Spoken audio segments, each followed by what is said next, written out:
जय श्री गणेशाय नमः। ओम नमः शिवाय। 5वां अध्याय, बिंदुक का पिशाच योनि से उद्धार। सूत जी बोले, शौनक, एक दिन चंचला आनंद में मग्न उमा देवी के पास गई और दोनों हाथ जोड़कर उनकी स्तुति करने लगी। चंचला बोली, हे गिरिराज नंदिनी स्कंद माता उमा, आप सभी मनुष्य एवं देवताओं द्वारा पूज्य तथा समस्त सुखों को देने वाली हैं। आप शंभु प्रिया हैं, आप ही सगुणा और निर्गुणा हैं। हे सच्चिदानंद स्वरूपाणी, आप ही प्रकृति की पोषक हैं। हे माता, आप ही संसार की सृष्टि, पालन और संहार करने वाली हैं। आप ही ब्रह्मा, विष्णु और महेश को उत्तम प्रतिष्ठा देने वाली परम शक्ति हैं। सूची कहते हैं, शौनक, सदगति प्राप्त चंचला इस प्रकार देवी की स्तुति कर शांत हो गई। उसकी आंखों से प्रेम के आंसू उमड़ पड़े और तब शंकर प्रिया भक्त वत्सला उमा देवी ने बड़े प्रेम से चंचला को चुप कराते हुए कहा, सखी चंचला, मैं तुम्हारी स्तुति से प्रसन्न हूँ। बोलो, क्या वर मांगती हो? चंचला बोली, हे गिरिराज कुमारी, मेरे पति विदुंग इस समय कहाँ हैं? उनकी कैसी गति हुई है, मुझे बतलाइए और कुछ ऐसा उपाय कीजिए ताकि हम फिर से मिल सकें। हे महादेवी, मेरे पति एक शूद्र जाति वेश्या के प्रति आसक्त थे और पाप में ही डूबे रहते थे। गिरिजा बोली, बेटी, तुम्हारा पति विदुंग बड़ा पापी था, उसका अंत बड़ा भयानक हुआ। वेश्या का उपभोग करने के कारण वह मूर्ख नरक में अनेक वर्षों तक अनेक प्रकार के दुख भोग कर अब शेष पाप को भोगने के लिए विंध्या पर्वत पर पिशाच की योनि में रह रहा है। वह दुष्ट वही वायु पीकर रहता है और सब प्रकार के कष्ट सहता है। सूत जी कहते हैं, शौनक, गौरी देवी की यह बात सुनकर चंचला अत्यंत दुखी हो गई। फिर मन को किसी तरह स्थिर करती हुई दुखी हृदय से माँ गौरी से उसने एक बार फिर पूछा, हे देवी, हे महादेवी, मुझ पर कृपा कीजिए और मेरे पापी पति का भी अब उद्धार कर दीजिए।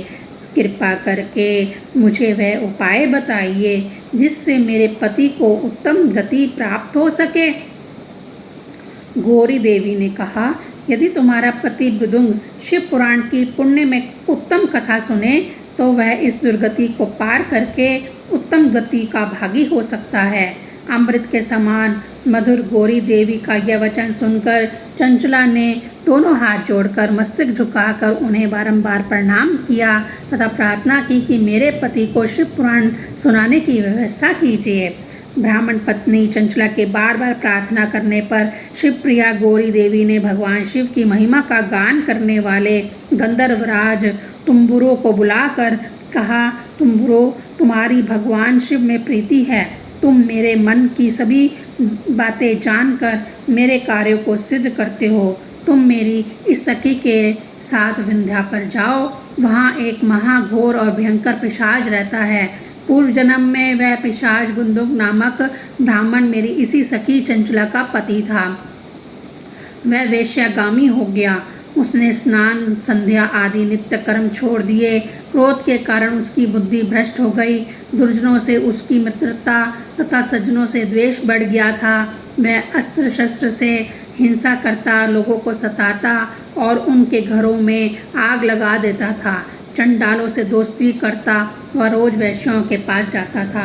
पत्नी को त्याग कर दुष्ट लोगों से दोस्ती कर उन्हीं के संपर्क में रहता था। वह मृत्यु तक दुराचार में फंसा रहा। मृत्यु के बाद उसे पापियों के भोग स्थान यमपुर में ले जाया गया। वहाँ घोर नरकों को सहकर इस समय वह विंध्या पर्वत पर पिशाच बनकर रह रहा है। वह पापों का फल भोग रहा है। तुम उसके सामने परम पुण्यमयी पापों का नाश करने वाली शिव पुराण की दिव्य कथा का प्रवचन करो। इस कथा को सुनने से उसका हृदय सभी पापों से मुक्त होकर शुद्ध हो जाएगा और वह प्रेत योनि से मुक्त हो जाएगा। दुर्गति में मुक्त होने पर उस बुंदुक नामक पिशाच को विमान पर बिठाकर तुम भगवान शिव के पास ले आना। सूत जी कहते हैं, शौनक, माँ उमा का आदेश पाकर गंधर्वराज तुमरो प्रसन्नतापूर्वक अपने भाग्य की सराहना करते हुए चंचला को साथ लेकर विमान से पिशाच के निवास स्थान विंध्या पर्वत गया।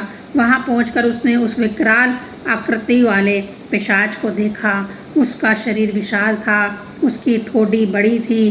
वह कभी हंसता, कभी रोता और कभी उछलता था। महाबली तुम्बरों ने बुंदुक नामक पिशाच को पाशों से बांध लिया। उसके पश्चात तुम्बरों ने शिव पुराण की कथा बाँचने के लिए स्थान तलाश कर मंडप की रचना की। शीघ्र ही इस बात का पता लोगों को चल गया कि एक पिशाच के उद्धार हेतु देवी पार्वती की आज्ञा से तुम्बरों शिव पुराण की अमृत कथा सुनाने विंध्या पर्वत पर आया है। उस कथा को सुनने के लोभ से बहुत से देव ऋषि वहां पहुंच गए। सभी को आदरपूर्वक स्थान दिया।